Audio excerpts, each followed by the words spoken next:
Tanto en México como en el mundo estamos viviendo una crisis. En este momento es muy importante estar todos juntos, todos unidos y cuidándonos entre todos. Quédese en casa. Que todos nos quedemos en casa. Por favor, quédate en casa. Quedarse en casa. Quedarnos en casa. Quédate en casa. Me quedo en casa. Me quedo en casa. Quédate en casa.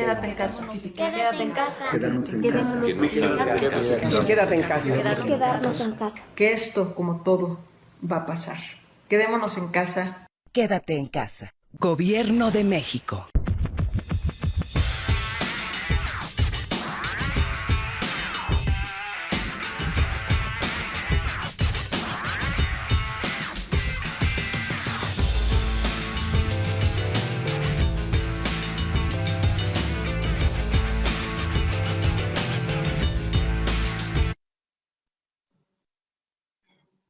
Listo. Estudiar el presente nos preparará para el futuro. La pandemia del COVID-19 es una batalla a contrarreloj. Las decisiones que se apoyen en la ciencia y el conocimiento serán las más efectivas ante esta contingencia.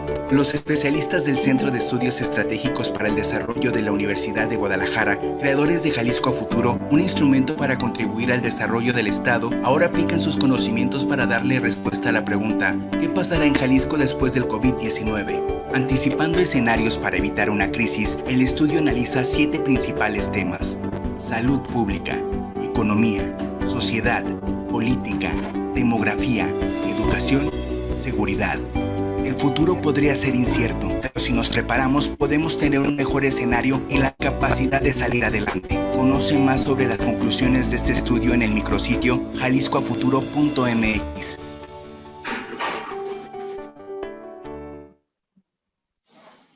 ¿Qué tal? Muchísimas gracias por conectarse a esta primera serie de webinars organizados por la Universidad de Guadalajara. Yo les saludo desde la Ciudad de México. Mi nombre es Ibabel Arroyo y voy a ser su anfitriona en esta sesión virtual durante la próxima hora. Vivimos tiempos muy desafiantes, ¿no? No solamente para Jalisco, para México, sino para el mundo. Me parece que en este momento, si podemos voltear a algún lugar para buscar guía o quizá las preguntas pertinentes, es a las universidades. La Universidad de Guadalajara tiene un deber que cumplir y creo que lo está cumpliendo bien para otear el horizonte que tenemos ahorita durante la pandemia. Lo hace de muchas maneras, ¿eh? Este webinar es una de ellas, yo lo celebro. Habrá distintas conferencias, pero tenemos que empezar por lo de a peso. En este primer encuentro, 5 expertos van a hablar del impacto económico de la pandemia. Se los voy a decir en otras palabras. Lo que vamos a ver hoy es esta crisis de qué está hecha, el gobierno para qué, las familias de dónde, las empresas con qué. Antes de comenzar, voy a dar un par de avisos. Este webinar es abierto a la sociedad en general. Por lo tanto, esta sesión va a ser reproducida en vivo por los medios de la UDG, Canal 44, Radio Red UDG y la página de la universidad, así como todas sus redes sociales. Lo pueden encontrar en Facebook, lo pueden encontrar en Twitter. Además, la sesión va a quedar grabada y va a estar a su disposición unas horas después de terminada la sesión en www.udg.mx, ya saben, la página de la universidad. La dinámica va a ser la siguiente. El webinar va a durar 1 hora. Cada panelista tendrá 5 minutos para compartir sus reflexiones y dejaremos el tiempo restante para la discusión, preguntas y respuestas. Yo me voy a dirigir a estos especialistas por su primer nombre, pero no tengan ninguna duda, tenemos 5 mentes brillantes de economistas que no adolecen de ninguna credencial académica o profesional. Por último, las comunicaciones van a estar silenciadas, pero será posible hacer preguntas o comentarios por escrito a través del chat de la aplicación. Los invito a que hagan preguntas a lo largo de todo el webinar. Ya sin más preámbulos, le doy la palabra primero al rector general de la UDG, Ricardo Villanueva, a quien felicito porque ha tenido un interés especial en que la Universidad de Guadalajara esté acompañando a la sociedad durante este fenómeno tan desafiante. Rector. Muchísimas gracias, Isabel. Pues para la universidad es un orgullo poder iniciarnos en lo que hoy se conoce como webinars. Cada que escucho decir que la universidad cerró sus puertas o que las universidades cerramos, ya no sé si me da risa, porque yo creo que hemos estado más abiertos que nunca. En muy poco tiempo la universidad, todos sus profesores nos trasladamos a dar clases en línea. Ha sido una experiencia desafiante para todos los universitarios cómo cerrar las puertas de los salones, pero abrir a través de Internet y de estas plataformas, seguir la universidad abierta. Esta universidad bicentenaria no se cerró ni con la independencia, ni con el proceso de reforma, ni con la revolución. Y bueno, pues hoy estamos demostrando que esta pandemia mundial también es imposible que la universidad cierre sus puertas, y este webinar es una muestra de eso. Y bueno, yo quisiera decir que para mí en esta crisis hemos vivido entre muchas ironías y muchas paradojas, desde tener tiempo suficiente, el que siempre esperamos tener, que siempre nos quejamos por no tener, y darnos cuenta que tampoco sabemos usarlo. Y también haremos webinars para tratar de entender estas paradojas, como hoy que tenemos más tiempo que nunca, nos damos cuenta que no sabemos usar nuestro tiempo libre. Al fin, estamos en casa con la familia y vemos cómo en China crecen los divorcios. No estamos yendo a clases, pero los niños tienen más tarea que nunca y más trabajo académico que nunca en su vida. En la universidad nos pasa este tipo de cosas. Estamos lejos, pero a la vez yo creo que los universitarios no hemos estado tan unidos como estamos hoy. Decimos que estamos cerrados, pero estamos más abiertos que nunca, y veamos lo que está sucediendo con este webinar. No estamos en un auditorio con olor a maderas ni a viejo, estamos en una conferencia virtual en donde todos estamos desde nuestra casa haciendo nuestro aporte. Y bueno, esa paradoja también de lo individual, donde todo el mundo estamos luchando por la salud de nosotros y de nuestra familia, pero a la vez hemos visto muestras de solidaridad y de lo común que hace mucho que no veíamos en la humanidad. Entonces, en estas situaciones de crisis sacamos, a veces vemos lo peor de la humanidad, pero también vemos lo mejor. Y yo creo que los universitarios estamos obligados a mostrar lo mejor de cada uno de nosotros. Y bueno, esta crisis hay que aprovecharla para convertirla en oportunidades para todos. Para la universidad lo ha sido. Todos estamos aprendiendo, estamos usando las nuevas tecnologías para acercarnos a nuestros alumnos y hoy al público en general. Yo quiero agradecer al vicerrector, al doctor Héctor Raúl, a Carlos Iván, a Rodrigo Aguilar, a todo el equipo que hicieron posible que estemos reunidos hoy aquí. Y bueno, pues sin duda a Luis Miguel, a Antonio Sánchez, a Roberto, a Moisés, a Luis Ernesto y a nuestra queridísima Ibabel, que ya extrañamos tu columna en El Informador, pero que bueno, muy pronto te tendremos de regreso, no crees que te vas a escapar de nosotros. Y de lujo la intervención que tenemos hoy de nuestra moderadora. Y bueno, por el último, agradecer al Centro de Estudios Estratégicos para el Desarrollo y a Jalisco Futuro, este gran estudio que desde hace años tenemos los jaliscienses de prospectiva, y que hoy sus académicos hagan una actualización de lo que va a pasar a Jalisco después de esta crisis y que lo discutamos abiertamente, me parece maravilloso. Entonces, muchísimas gracias a Liceo Padilla y a todo el equipo del CED por iniciar con estos webinars con Jalisco Futuro, y que sean muchos más. Muchas gracias a todos. Gracias, rector. Qué diferente mensaje así informal y directo hacia la sociedad frente a los mensajes a los que estamos acostumbrados en rectoría. Ahora le pido al presidente del Consejo Consultivo del Centro de Estudios Estratégicos para el Desarrollo, el licenciado Raúl Padilla, que también nos aporte un mensaje poderoso. Andamos necesitados. Muchas gracias, Ibabel Arroyo. Es un gusto realmente tenerte nuevamente entre nosotros. Y pues muchas felicitaciones en primer término al rector general y a la Universidad de Guadalajara por esta iniciativa para, como dice el propio rector, aprovechar esta situación de que no obstante que estemos obligados a estar en casa, tratar de contribuir con una serie de reflexiones y análisis a lo que actualmente está sucediendo y está sorprendiendo a todo mundo. Esta pandemia que ha ocasionado el coronavirus, pero que junto con ella y seguramente después de ella vendrán otras pandemias, entre otras la económica, y tener la oportunidad de poder hacer una serie de reflexiones y análisis sobre lo que viene después. Como ustedes saben, Jalisco a Futuro es un ejercicio prospectivo del Centro de Estudios Estratégicos que desde 1999, a partir del ejercicio de una serie de especialistas, viene haciendo ejercicios prospectivos de lo que está sucediendo en nuestra entidad y anticipando lo que podría suceder a futuro para que como sociedad tengamos mejores condiciones de convivencia. ¿Qué mejor esta contingencia, la epidemia del coronavirus, para llevarnos a elaborar una serie de reflexiones y análisis de lo que vendrá después en el estado de Jalisco. En este primer seminario, que lo hacemos a través de este esquema de webinars, haremos una importante reflexión sobre la situación económica, sobre lo que le espera a la economía de nuestro estado. Se han convocado una serie de especialistas, ya los han presentado y conforme harán uso de la palabra, iremos reconociéndolos para tratar de hacer este ejercicio prospectivo en torno a nuestra economía. A futuro o posteriormente haremos análisis similares sobre otras temáticas que ya se mencionaron y a través de las cuales también trataremos de identificar algunas herramientas que nos podrían ser de utilidad para afrontar de mejor manera esta contingencia. Sin más, porque lo que yo creo que es que todo el mundo quiere escuchar a los especialistas y agradeciéndote nuevamente, Ibabel, hacernos el favor de coordinar este esfuerzo y felicitando a todos los ponentes, te dejo nuevamente en el uso de la palabra. Gracias, Ibabel. Muchísimas gracias, breve y contundente. De veras que sí es muy distinto hacerlo esto que hay en el Paraninfo. Oigan, hoy la Secretaría del Trabajo en México informó de la primera tanda de tragedia laboral. Más de 300,000 empleos se han perdido en México en menos de mes y medio. ¿Por qué tan rápido? ¿Cómo llegamos aquí?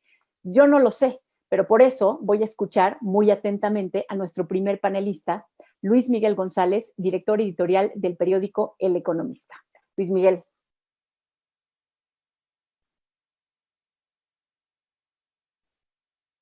En los primeros 3 meses del 2020 a 100 veces Luis menos gente. ¿Perdón? Empieza desde el principio porque la primera parte no te la escuchamos y a lo mejor era el sujeto del predicado. Perfecto. Vamos, otra vez. Vale, gracias. El coronavirus ha matado en los primeros 3 meses del 2020 a 100 veces menos personas que el hambre, a 20 veces menos gente que el cáncer. La pregunta es, ¿por qué este padecimiento, esta enfermedad está paralizando al mundo? ¿Por qué está generando la mayor crisis desde el 1929? Hay muchas hipótesis. La primera es la novedad. Muchos expertos anticipaban una crisis sanitaria, pero no podían anticipar cómo el mundo reaccionaría. Las primeras imágenes de esta película nos muestran que el mundo no estaba preparado. Ni los sistemas de salud, tampoco los gobiernos, ni mucho menos el sector empresarial. Esta observación vale para los organismos multilaterales. Otra razón que me parece que es muy poderosa es, se trata de un virus que apareció y se esparció en algunas de las zonas más ricas del mundo. China, norte de Italia, Madrid, Barcelona, Londres, Nueva York, Los Ángeles. De la primera ola, la única excepción es Irán. Los lugares afectados son centros neurálgicos de la economía mundial. La verdad es que la historia hubiera sido muy diferente si la crisis hubiera estallado en el centro de África. El mejor ejemplo de esto es el ébola. El hecho que haya aparecido en centros neurálgicos de la economía mundial significa que se dislocaron cadenas de valor de impacto mundial. La automotriz, la electrónica, incluso la industria del lujo son de los mejores ejemplos. Se desquiciaron los mercados de materias primas. El petróleo es el más emblemático. También se paralizaron actividades que son muy relevantes económicamente, pero sobre todo simbólicamente. El turismo y mención aparte merecen el deporte y los espectáculos. Son un gran negocio, pero también son puntos que enfocan nuestra atención y que de alguna manera modulan nuestros estados de ánimo. Sin deporte y sin espectáculos, esta crisis es muy diferente. Es la primera crisis de salud que ocurre en los tiempos de plena implementación de las redes sociales. Estas están actuando como amplificadores de estados de ánimo. En estos momentos, las redes sociales multiplican los miedos y la incertidumbre. También reproducen, amplifican los sentimientos de xenofobia y, por supuesto, de solidaridad. Es una crisis que se mueve muy rápido, mucho más rápido que los gobiernos. Las primeras respuestas fueron tibias en lo relativo a la salud y muy débiles en lo económico. Hubo bajas de tasas de interés y pequeños apoyos fiscales. Se trató de hacer lo mismo que en 2009 sin entender que se trataba de una crisis diferente. No hubo reconocimiento de que se trataba de un fenómeno extraordinario que requería medidas extraordinarias. ¿Para qué le sirve el apoyo fiscal o un crédito a alguien que no puede salir de casa? ¿Cómo estimular industrias que viven precisamente que la gente tenga tiempo libre y entusiasmo para gastar? En el frente médico no hay vacuna, pero tampoco hay vacuna en el terreno económico. Por eso los mercados han reaccionado con caídas tan brutales. La pérdida de valor ya ahora es mayor a la que hubo en 2009 y no hay ninguna razón para creer que esta pérdida de valor se recuperará pronto. En este caso, los mercados no han hecho sino anticipar el derrumbe de la economía real. En el segundo trimestre del 2020 se anticipan caídas entre 15 y 30% del PIB para los países de la OCDE. 15 y 30% del PIB. Ni siquiera en la Segunda Guerra Mundial hubo una caída generalizada de la economía a ese nivel. Esto se traducirá a final del año en caídas no menores de 4% para Francia y probablemente 6% para Alemania, de acuerdo a los últimos pronósticos librados hoy. ¿Qué tan diferente será la crisis del COVID de los países en vías de desarrollo respecto a los países más desarrollados? Esta es una de las grandes preguntas. De antemano ya sabemos algunas cosas. En nuestros países, los impactos económicos llegaron antes que los grandes problemas de salud. Tenemos las pérdidas de empleo, los que hablaba Ibabel, pero también tenemos ya la postergación de grandes decisiones empresariales y la parálisis de cadenas de valor muy representativas para México. En la parte alta del espectro, la industria automotriz, en la parte baja, las remesas. Sabemos que tenemos menores recursos fiscales y sistemas de salud menos equipados. La única ventaja posible es que tenemos la experiencia de los otros países. ¿Podremos aprovecharla? ¿Estarán ellos dispuestos a compartirla? Hay que recordar que uno de los factores que incrementa la incertidumbre en estos momentos es el debilitamiento de los mecanismos internacionales de colaboración. Vivimos una época de nacionalismo miope creciente. ¿Cómo saldremos de la crisis? Se habla de dos escenarios. Una crisis en forma de V y otra en forma de L. La primera implica una recuperación rápida, una especie de despertar vigoroso después de la hibernación. La otra implica un largo periodo de estancamiento luego de la caída. Lo único seguro es que 2020 será un año de caídas generalizadas en el mundo. En el comportamiento del 2021 dependerá de la duración de la crisis sanitaria, que depende de los sistemas de salud, y también dependerá el 2021 de la eficacia de las políticas económicas que se implementen. La crisis no implica la suspensión de los problemas que ya tenemos. Desigualdad, baja productividad, ineficiencia, las amenazas del cambio climático. La crisis agudizará el desarrollo de tendencias que ya están en marcha. Me parece importante destacar cómo el comercio electrónico devorará al comercio tradicional y cómo mercados laborales muy disfuncionales lo serán aún más en la medida en que la pérdida de empleo agudizará el desequilibrio de los actores. Quien busca empleo estará en condiciones más vulnerables en el 2021 de lo que ya estaba en el 2020. El Estado y las empresas estarán a prueba en esta crisis. No es un juego de suma cero. El mundo necesita más Estado, pero también más empresas. No regresaremos a la normalidad que dejamos en el momento en que entramos a este túnel. Ay, Luis Miguel, qué barbaridad.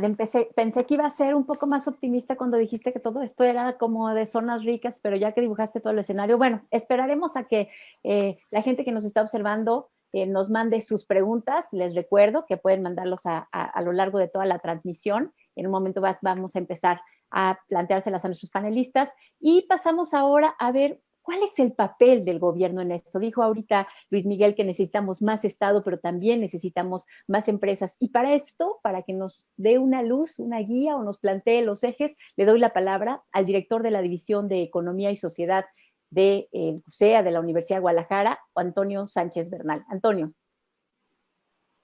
Muy buenos días a todos. Un saludo.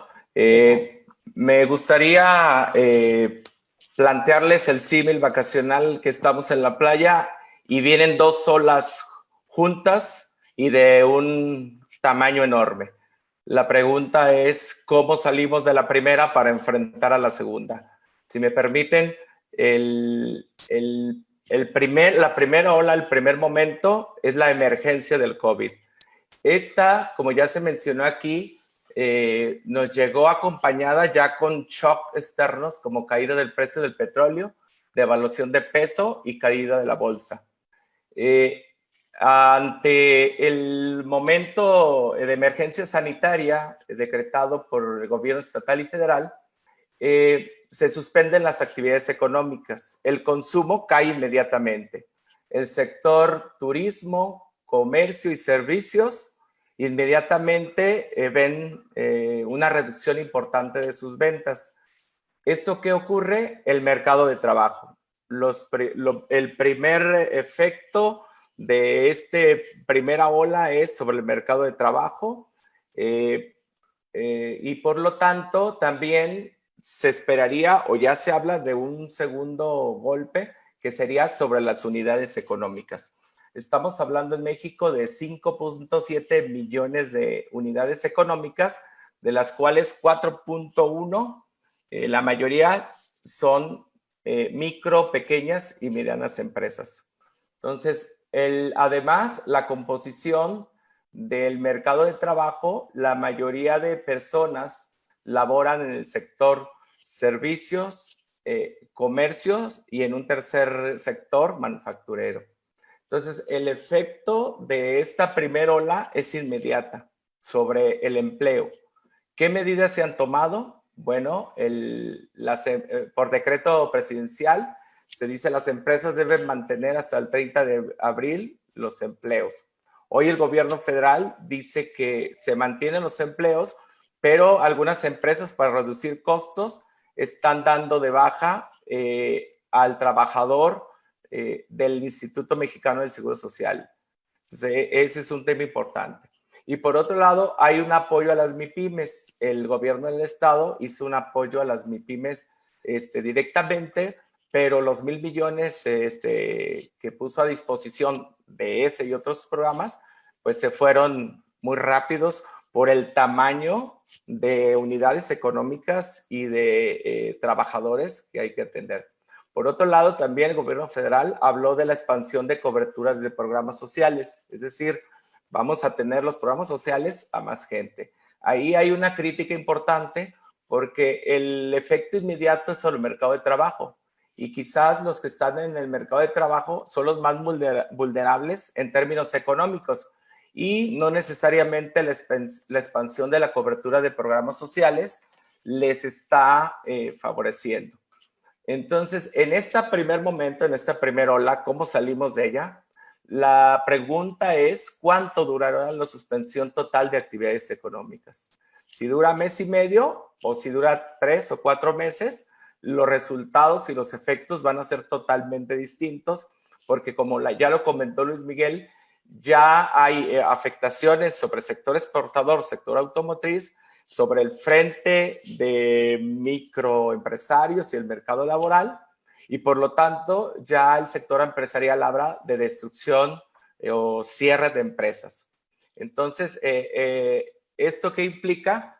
Que necesitamos una política económica para la recuperación económica que definitivamente sea novedosa, sea innovadora y haga tiros de precisión. Ahora, yo planteo que los escenarios para la salida de la recesión económica, porque estoy seguro que vamos a salir de esta recesión económica como lo hemos hecho en otras y igual todas las economías del mundo, la pregunta es ¿a qué costos y cómo? ¿Y qué aprendemos de ella? Pues está dada por la profundidad de la recesión. Si la recesión es alta o la recesión es baja. Y por otro lado, de la capacidad que tenemos de construir un proyecto para salir de la recesión juntos o cada quien por su lado. Es decir, el gobierno federal un proyecto no tan apoyado por el sector empresarial y los gobiernos estatales o salimos con un proyecto para enfrentar cualquier nivel de profundidad de la recesión, ya sea alta o baja. Yo entiendo que el gobierno federal está apostándole a que tendremos una profundidad de la recesión baja, es decir, que nomás tenemos un problema de demanda y que en la medida que salgamos de la crisis sanitaria, acelera el gasto público para inversión y entonces la economía empieza a crecer. Los empresarios están señalando que lo más seguro es que hablemos de una caída del PIB muy grande que destruye parte del aparato productivo. Y entonces que los instrumentos de política que requerimos para enfrentar una profundidad de crisis alta es distinta. Lo que yo observo en este momento, que la gran discusión es, entonces, ¿cuál es la mejor forma de mantener los empleos? ¿Hacer apoyos directos e indirectos a los trabajadores como lo plantea el gobierno federal o manteniendo las fuentes de empleo como lo plantea el sector empresarial? Yo creo que estamos en esta primera ola, también estamos en el proceso de construir una política contra la recesión económica, es decir, estamos haciendo las dos cosas simultáneamente. Este es un momento muy complejo para la sociedad, para los líderes de la sociedad también, para los que viven en sus casas cotidianamente esta pandemia. Y es un momento en que a la vez que se enfrenta la crisis sanitaria, hay que estar construyendo esta política contra la recesión económica. Y la gran pregunta es si logramos un proyecto conjunto para, independientemente de si enfrentamos una profundidad de recesión alta o baja, podamos tener los mejores resultados sociales. Yo lo dejaría hasta ahí. Muchas gracias. Muchas gracias, Antonio. Me impresiona mucho que en este tiempo hayas podido hacer un diagnóstico, hayas utilizado metáforas y hasta alcances a plantear dilemas de prospectiva de políticas públicas. O sea que sí se puede, qué bueno. Muchas gracias, Antonio. Les recuerdo a todos los que nos están escuchando que este webinar está organizado por la Universidad de Guadalajara. Lo pueden ustedes seguir en el canal 44, en las redes sociales de la universidad, en Red Radio Universidad de Guadalajara, y va a estar a su disposición en cuanto se termine en www.udg.mx. Paso a nuestro siguiente panelista, y que ahora nos va a dar también información relevante encapsulada. Le doy la palabra al coordinador de la licenciatura en Economía en la Universidad de Guadalajara, Moisés Alejandro Alarcón, para pasar ahora al eje de la economía local. Moisés. Hola Ibabel, buenos días y buenos días a todo el auditorio. Es qué gusto estar aquí en este primer webinar que está organizando UDG. Y pues, como me antecedieron ya antes Luis Miguel y el doctor Antonio, pues sí, hay algunas pistas de por dónde podemos escapar a esta recesión económica, y a mí me gustaría más que nada pues dar un panorama de en dónde nos encontramos como Jalisco en cuanto al contexto nacional de lo que está sucediendo. Y me gustaría pues comenzar primero por ver la dimensión de lo que representa Jalisco, independientemente de aspectos culturales que nosotros podamos identificar. Si nos vamos solamente a unidades económicas y a empleo, en lo que es los censos económicos, pues a nivel nacional existen 4.700.000 empresas a nivel nacional de unidades económicas. Jalisco representa el 7% de esas unidades económicas a nivel nacional, para que nos demos una idea de cuánto representa Jalisco y de cuánto representaría una caída de Jalisco en cuanto a sus niveles económicos. En empleo, también en los censos económicos, pues tenemos que 26 millones de empleo es lo que se está registrando en los censos económicos, y 2 millones de esos empleos pertenecen a Jalisco, es decir, el 7.7% también, que es una buena parte. Es decir, Jalisco es casi la 10ª parte de lo que es la dimensión nacional de la economía. Pues para darnos una idea de lo que representa. Ahora, si vemos esos 2 millones de empleos en Jalisco y esas 333.000 empresas en Jalisco, la mayor parte de ellas, el 87.7% de las empresas, pues están agrupadas la mayor parte en comercio y en servicios no financieros. ¿De qué nos habla esto? Bueno, si nosotros vemos las noticias, lo que ha pasado últimamente en los diarios con no salgas, quédate en casa, los sectores más afectados son los de comercio y son los de servicio. Y paradójicamente son las empresas que mayormente constituyen el aparato productivo en México. De hecho, el 66% del empleo está aglomerado en estos dos sectores económicos, que son los más afectados por ahora en la economía a nivel nacional.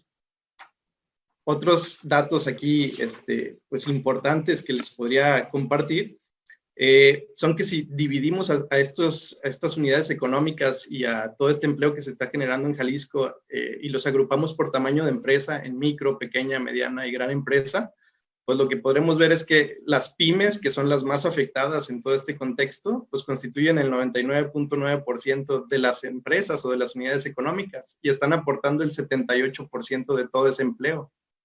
Ya lo decía por ahí Luis Miguel, hay algunas estrategias que podrían establecerse de introducirse a estas dinámicas de vender en línea o de relacionarse en línea con proveedores o con clientes.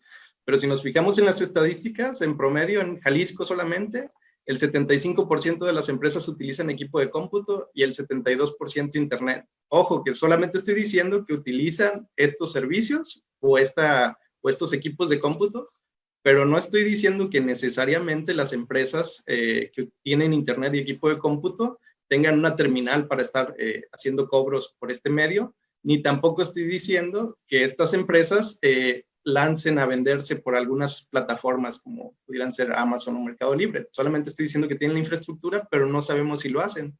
Y sí sabemos que existe pues entre un 25 y un 30% de empresas que no tienen acceso a esta infraestructura y que difícilmente pues podrán salir de la crisis de aislamiento por medios electrónicos. Eso es algo que complica un poquito más toda esta situación.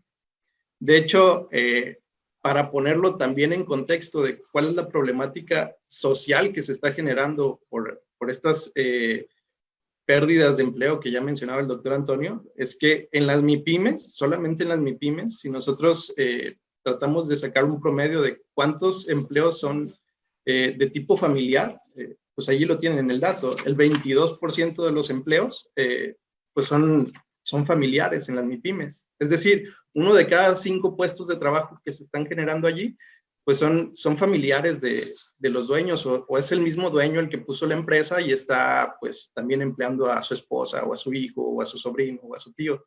Entonces esto nos habla de que no solamente va a haber un impacto a nivel económico, sino a nivel familiar, porque cuando se cierra una empresa, pues también se está cerrando el empleo para otra parte de esas familias que son familiares que trabajan allí mismo. Y bueno, para cerrar esto, ha habido muchas fases de cómo enfrentar estas contingencias, pero a mí me gustaría explicarle un poquito al público, y este diagrama lo retomé de Intracen, que es una página que está ahí en internet, de cuáles son las etapas por las que pudiéramos transitar nosotros. Un poco de esto ya lo señalaba el doctor Antonio, pero la primera etapa, que es la etapa en donde nos encontramos nosotros, es esa parte de confinamiento, en donde las personas no salen de casa. Y esto está obligando a empresas a cerrar sus negocios de manera parcial o total, porque no pueden establecer actividades. Y esto está afectando sobre todo el sector del turismo, transporte, retail, comercio, hospitales y restaurantes y entretenimiento. Pudiéramos creer que en un futuro muy cercano va a haber otra etapa que es la disrupción de cadenas de valor, que ya está sucediendo en algunas empresas, sobre todo de los ramos manufactureros o de exportación, en donde no pueden conseguir insumos que necesitan para poder fabricar sus productos o, dicho de otra manera, tampoco pueden estar exportando porque ahora los requerimientos para exportación se están volviendo un poquito más minuciosos por la propia emergencia sanitaria. Paulatinamente creemos que vamos a llegar a una tercera fase donde la demanda va a estar bastante deprimida porque hay una incertidumbre muy grande. Es decir, las personas al no saber lo que está sucediendo, pues están optando por ahorrar. Y como están ahorrando para el futuro, pues entonces la demanda se está deprimiendo pues cada vez más y esto está afectando a todos los sectores. Y finalmente, pues habrá una fase de recuperación que esperemos que llegue pronto. Ya mostraba algunos escenarios el doctor Antonio. Pero esto va a suceder cuando desaparezca la emergencia sanitaria y termine el confinamiento de las personas en sus casas. Y aquí sí pudiéramos hablar de algún tipo de recuperación. Pues hasta aquí mis comentarios, Ibabel. Muchas gracias, Moisés. Les recuerdo a quienes escuchan que yo me dirijo a nuestros expertos panelistas por su primer nombre, pero no duden ni por un momento de sus credenciales académicas y profesionales. Además, si ustedes están interesados en ver las gráficas o algunas de los documentos que han puesto en pantalla nuestros panelistas, estos estarán a su disposición en la página www.udg.mx en cuanto esté listo también este webinar ya grabado un rato después de la transmisión. Antes de pasar a nuestro siguiente panelista, les dejo a los 5 expertos algunas de las preguntas que ya han llegado para que vayan viendo cómo pueden responder al final o más adelante sobre estas. Dos les voy a dejar, han llegado más, pero les voy a dejar 2. O sea, una que inquieta mucho a quienes nos están escuchando es la deuda. ¿Debe endeudarse México o no debe endeudarse México para mitigar la crisis económica? Y la otra que les preocupa tiene que ver con algo que dijo Luis Miguel González, pero que yo creo que tiene que ver con lo que han dicho los 3 panelistas que ya han hablado, que tiene que ver con el gobierno. ¿De qué tamaño tiene que ser el gobierno? Cuando Luis Miguel González dijo que si se necesita más Estado o más empresa o no era un juego de suma cero, ¿a qué se refiere? ¿Se refiere a más gobierno? Esa es otra de las preguntas que ahorita les dejo y después traeremos más. Ahora paso a darle la palabra a nuestro siguiente panelista, al cuarto, a Roberto Arechederra. Él es director de Bursar Banca de Inversión y creo que quienes nos están escuchando les va a interesar mucho lo que él viene a explicarnos, que son algunas de las estrategias que desde las empresas se pueden tomar para sortear la crisis. Roberto. ¿Qué tal? Muy buenos días a todos. Muchas gracias por la oportunidad. Gracias, Ibabel, por cederme la palabra. Agradezco a la Universidad de Guadalajara este espacio para poder compartir algunas estrategias con los académicos, con la comunidad estudiantil y con los empresarios que nos están viendo para tratar de sortear de mejor manera esta crisis. Me voy a permitir compartir mi pantalla de forma que puedan ver de lo que voy a estar hablando en este momento, pero estamos, como ya se ha dicho, viviendo un escenario muy fuerte y sin precedentes de lo que está pasando en México y en el mundo. Estamos pasando por una temporada muy fuerte de cambios en las organizaciones e inclusive en la manera como nos estamos organizando, y esto hace que tengamos la necesidad de esgrimir algunas estrategias muy concretas al interior de las empresas para poder dar, digamos, un buen manejo o el mejor manejo posible a esta situación que estamos viviendo. Lo primero que quisiera comentar es que desde la perspectiva de un servidor y la experiencia que tengo al respecto, veo que necesitamos estrategias rápidas, muy concretas y que permitan hacer algunos cambios y ajustes en las organizaciones. Y lo veo desde 3 elementos muy concretos. La primera parte es la estrategia en general, que ahorita voy a hablar de ella. La otra parte es la situación financiera de la organización y cómo la controlamos. Y la tercera parte es lo que es la dirección de la organización y cómo la vamos a gestionar. Hablando muy concreto de ambas o de las 3, podemos decir primero que, hablando de la estrategia, tenemos que revisar la misión, la visión y los valores de la organización como una primera parte. Hay que tener claro cuáles son los principios fundamentales y las bases en las que vamos a tomar decisiones dentro de la empresa. Y una vez teniendo en claro esto, tenemos que esgrimir estrategias rápidas en los distintos rubros de la organización. ¿A qué me refiero? Primero tenemos que revisar los clientes, la parte de qué tenemos en el flujo de efectivo hacia futuro, qué cartera por cobrar tenemos y poder tratar de maximizar la liquidez futura haciendo algunos acuerdos con clientes. Y a su vez también con proveedores. Qué planes de pago vamos a ejercer, pedirles algunos pagos hacia futuro un poquito más largos, poder esgrimir algunas estrategias en general. Aquí me quisiera detener un momentito en estos 2, en clientes y proveedores, para decir lo siguiente. Estamos viviendo una época en donde la solidaridad va a ser sumamente importante, donde probablemente empecemos a ver algunos dejos de economías hasta de trueque en las organizaciones y en las personas.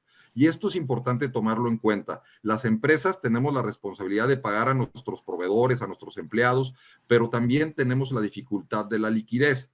El de encontrar un sano equilibrio entre lo que yo puedo hacer como empresa y lo que los proveedores me pueden ofrecer, porque a lo mejor yo le tengo que pagar una factura a un proveedor, pero puedo tomarme algún tiempo más o pagar parcialmente y asimismo pedirle a los clientes que me paguen parcialmente. Otra parte que tenemos que revisar es la estrategia comercial.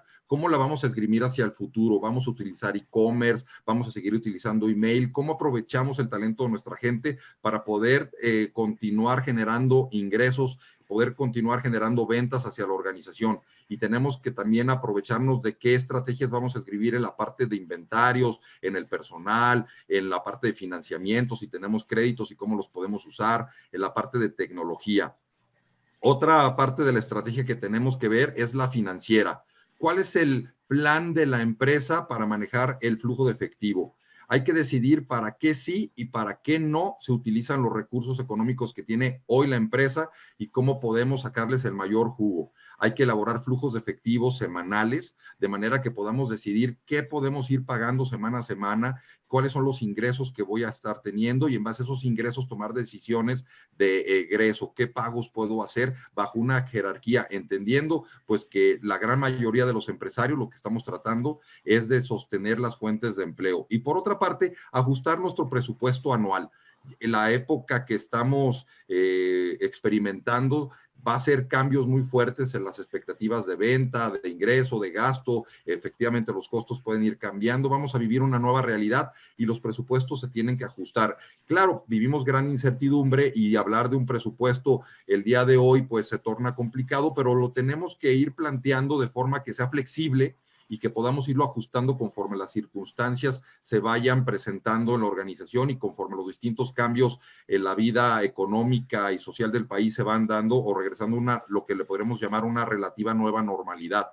Y la otra parte que tenemos que generar estrategias es en la directiva. Hay que ver qué estructura vamos a tener a la organización, cómo la vamos a manejar durante y después de la crisis. ¿Qué mecanismos de comunicación interna vamos a tener? Los empleados tienen mucho estrés, están queriendo tener mucha información, hay que tener mecanismos donde la dirección, el liderazgo les esté informando constantemente de qué son las medidas que se deben de tomar y conforme a la misión, visión y valores de la organización, cómo se van a ir tomando ciertas decisiones. También la comunicación externa, cómo comunicamos todas estas estrategias a nuestros proveedores, a nuestros clientes, al gobierno, en general a los terceros interesados. Generar un comité interno de toma de decisiones en tiempos de crisis es muy importante y todas estas estrategias irlas esgrimiendo de una forma que podamos ir probando y midiendo. Generar este plan que pueda irnos llevando a tener una prueba y medirlo e irlo ajustando conforme se vayan dando las circunstancias. Y básicamente estas son algunas de las estrategias que podemos esgrimir dentro de la organización y que por supuesto estarán a la disposición de todos ustedes para que las puedan analizar más calma posteriormente y les agradezco mucho las atenciones y cedo los micrófonos de nueva cuenta, Ibabel. Muchas gracias. Muchas gracias a ti, Roberto. Antes de pasar a nuestro siguiente panelista, fíjate que una de las preguntas que llegaron creo que te la tengo que hacer ahorita y tiene que ver con el trueque. ¿Qué tan importante es el trueque? ¿Nos lo podrías explicar en minuto y medio Claro. para saber cómo se puede utilizar en las empresas? Fíjate que es una pregunta muy interesante. Desde el inicio de lo que es el comercio y las empresas, hace ya muchos cientos de años, el trueque fue un elemento fundamental para poder conseguir lo que las personas necesitaban. En estos momentos, la tecnología facilita regresar de nueva cuenta a este tipo de economías donde el dinero pasa un poco de lado y podemos generar algunos mecanismos de intercambio entre las organizaciones y estoy seguro que se va a ir dando conforme la crisis se vaya prolongando y hay que tomarlo en cuenta para todas las empresas. ¿Qué es esto? Oye, pues yo necesito el producto A y te lo puedo intercambiar por el producto B y entonces las empresas pueden estar haciendo este tipo de intercambios para poder solventar las necesidades básicas, inclusive entre las personas.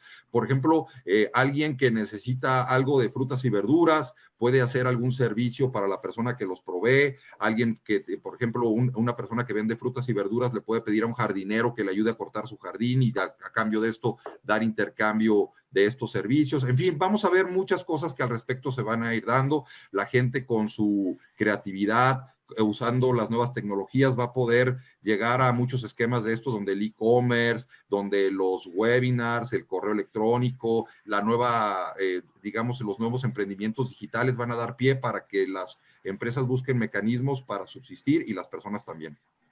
Muchas gracias, Roberto. Paso entonces a nuestro quinto y último panelista, pero no por eso menos importante. De hecho, a ustedes les va a interesar mucho porque él nos va a hablar sobre lo que pueden hacer las familias, qué pasa con la economía familiar. le cedo la palabra a Luis Ernesto Ocampo. Él es coordinador de la Maestría en Negocios y Estudios Económicos. Y Luis Ernesto, antes de que empiece, solamente te dejo sobre la mesa una de las preguntas que también están llegando ya, que tiene que ver con el ahorro. Me imagino que tú vas a hablar sobre eso, pero esa ya está ahí, esa pregunta. ¿Debe ahorrar la gente o debe consumir más?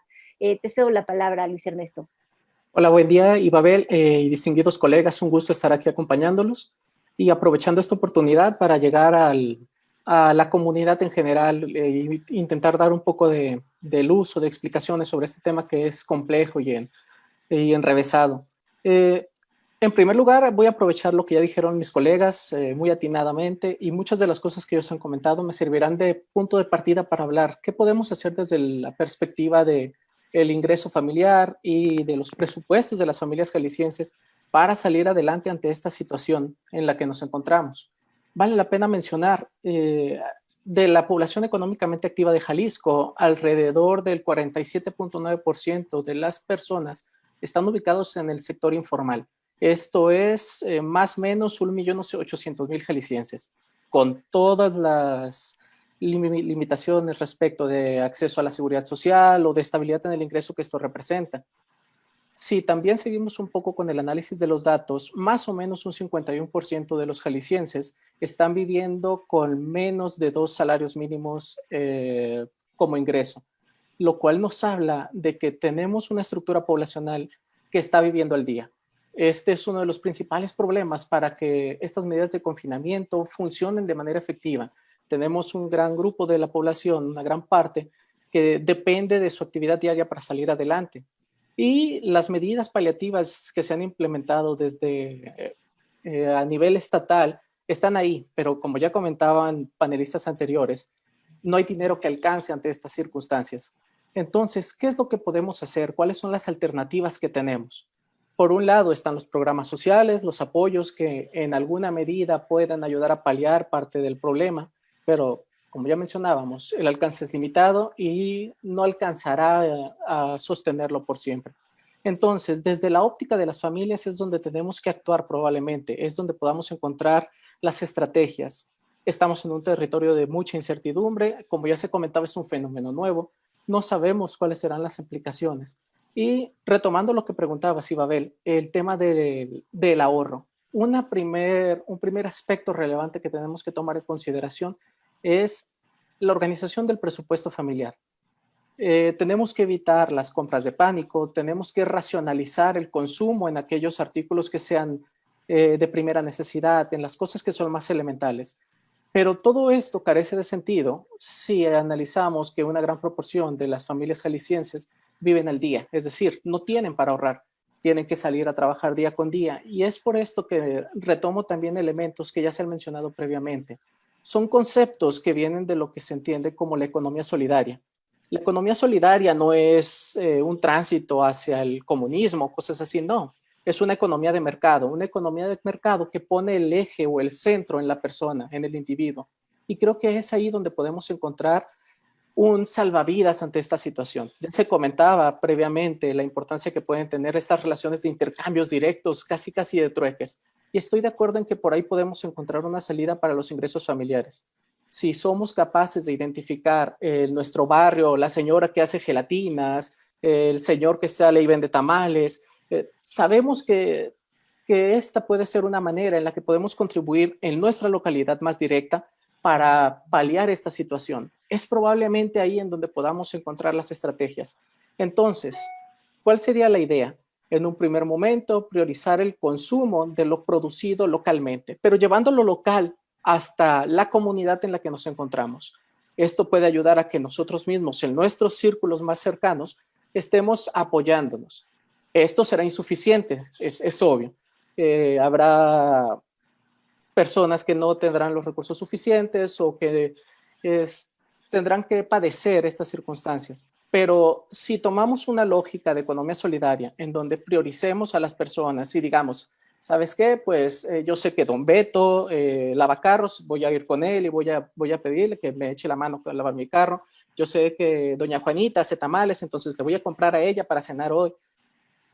Este sería un primer paso. Y con esta misma lógica, con estos conceptos de economía solidaria, podríamos llegar posteriormente a esquemas de producción que involucren una lógica así. Es decir, que nos organicemos entre la comunidad a nivel local, una vez más, entendiendo la localidad como mi colonia directamente, mi barrio, para producir algo y para comercializarlo entre nosotros. Para esto se requerirán apoyos, se requerirá organización, se requerirá definición de los derechos de propiedad sobre lo que se esté haciendo. Pero a pesar de que todo esto requerirá de mucho esfuerzo, creo que podría ser un esfuerzo mucho más productivo. Entonces, en las familias hay que priorizar la organización de los presupuestos, destinar el gasto a aquello que sea esencial. No hay que dejar de gastar por temor o por pánico, pero tampoco hay que hacer lo opuesto. Un consumo de pánico desmedido, que voy a comprar, no sé, cartones y cartones de papel higiénico, no sé para qué lo quiero, pero como suena higiénico y como la higiene es importante, pues lo compro. Entonces, evitar este tipo de cosas, racionalizarlo, pero más allá de esto, empezar a pensar en comunidad.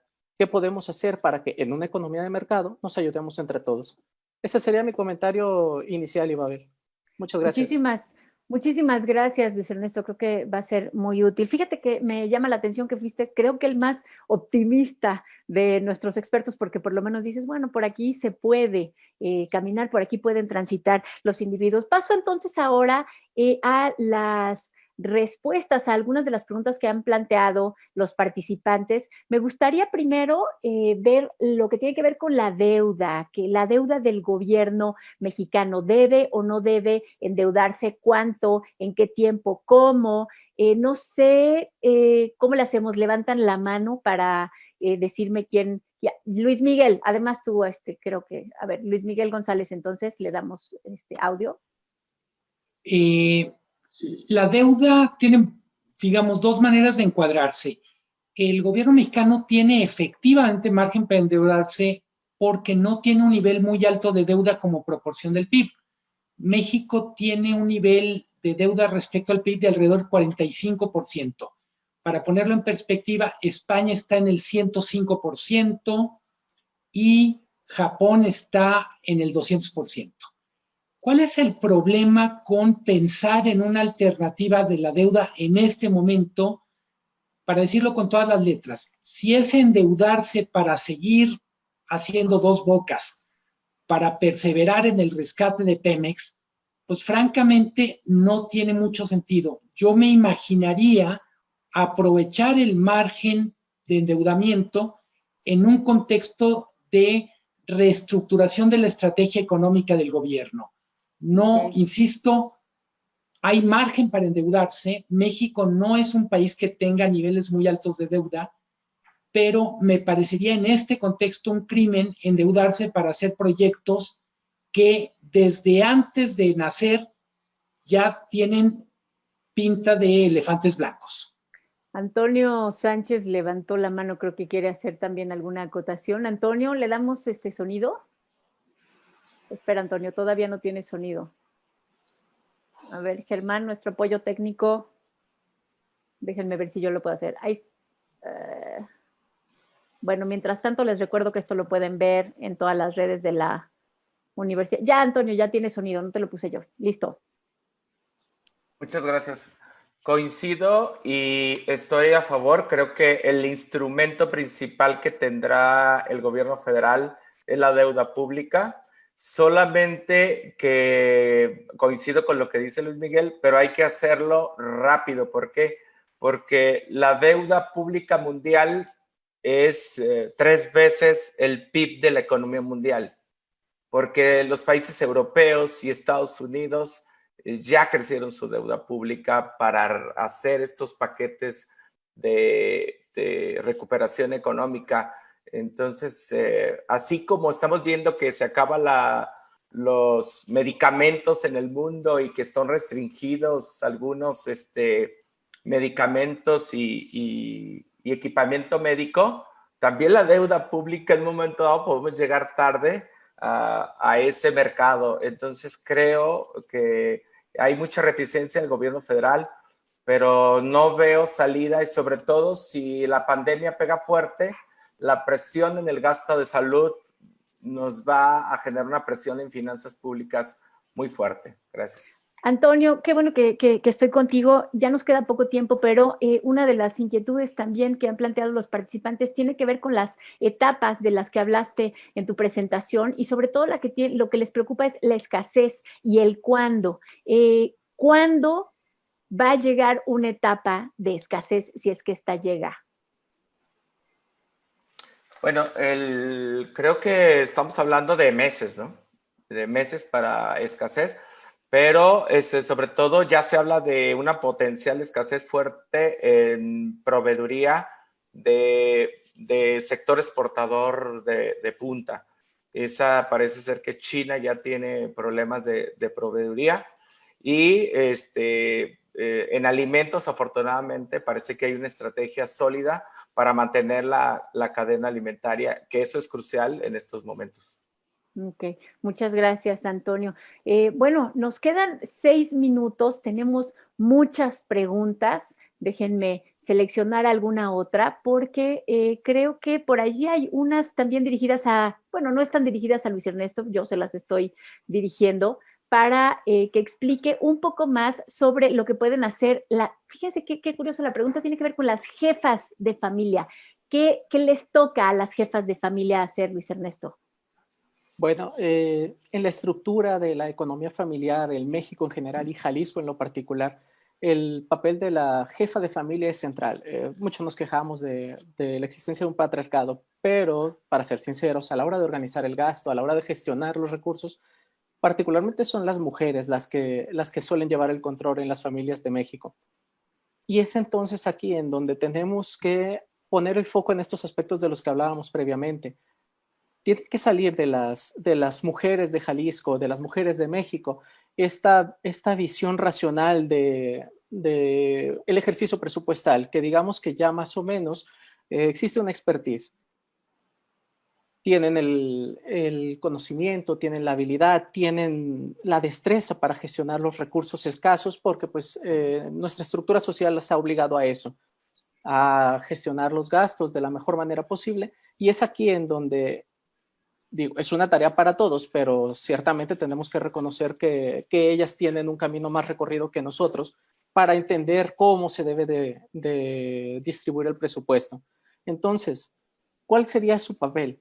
Seguir fungiendo como lo que han sido, como la lógica financiera al interior de los hogares mexicanos y jaliscienses, distribuyendo el gasto de la manera más eficiente posible, pero al mismo tiempo ayudándonos a organizar actividades productivas que pueden realizarse desde el hogar. Las alternativas son muchas, tenemos muchas opciones de ejercicio del gasto y lo importante es identificar aquellas actividades específicas en donde podamos obtener un ingreso adicional, permaneciendo en casa, manteniendo las medidas pues, de cuidado que la contingencia requiere. O sea que ni pregunten, Luis Ernesto, ya son las expertas. A ver, bueno, ahora, pues. un minutito para Moisés. Moisés, tú hablaste sobre los desafíos digitales y preguntan sobre qué pueden hacer las empresas para poderse subir a esta ola y que les ayude utilizando más y mejores tecnologías. Sí, mira, yo lo que comentaba era que alrededor del 72% de las empresas tienen acceso a Internet. No necesariamente esto significa que las empresas estén utilizando Internet necesariamente para vender sus productos o para contactarse con proveedores, pero sí sería importante tener en cuenta que pues necesitamos tener especificaciones de productos. Es decir, si tú quieres vender algo en Mercado Libre o lo quieres vender en Amazon o a través de cualquier otra plataforma, necesitas tener todas las especificaciones de tus productos. Y yo creo que sí se podría aprovechar este tiempo en donde las empresas ahorita están momentáneamente deteniendo sus operaciones para tratar de especificar todas estas características de sus productos y tratar de lanzarlas a una venta en plataformas digitales, que eso yo creo que sí les ayudaría bastante. No necesariamente a todas las empresas, porque hay unas empresas de servicios que sí se están viendo bastante afectadas. Es decir, yo no me atrevería a decir que un dentista, por ejemplo, pudiera vender sus servicios por Internet, pero sí lo podría hacer alguien que venda productos manufacturados que sí se puedan trasladar de un lugar a otro. Entonces, aprovechar este tiempo para hacer todas las especificaciones y también pues aprovechar este tiempo para elaborar proyectos de inversión, elaborar solamente el manuscrito y las especificaciones, porque en algún momento se van a abrir créditos y vas a necesitar de todas esas herramientas para poder solicitar créditos. Muy bien, muchísimas gracias, Moisés. Muchísimas gracias a todos los expertos por haber participado. Muchas gracias a todos aquellos que se unieron a este primer webinar de la Universidad de Guadalajara. Les recuerdo que el próximo miércoles tendremos otro, igual a las 11 de la mañana. Se va a llamar Tiempos de Ansiedad, Impactos Emocionales de la Pandemia y Estrategias para Mitigar sus Efectos. Les recuerdo que este webinar y sus documentos estarán en las páginas y las redes de la Universidad de Guadalajara y los esperamos el próximo miércoles. Muchas gracias a todos. Gracias. Hasta luego. Gracias.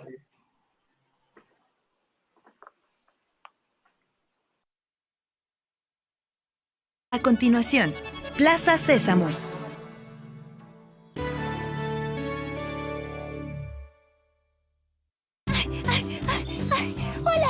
¿Sabes cuál es la palabra del día?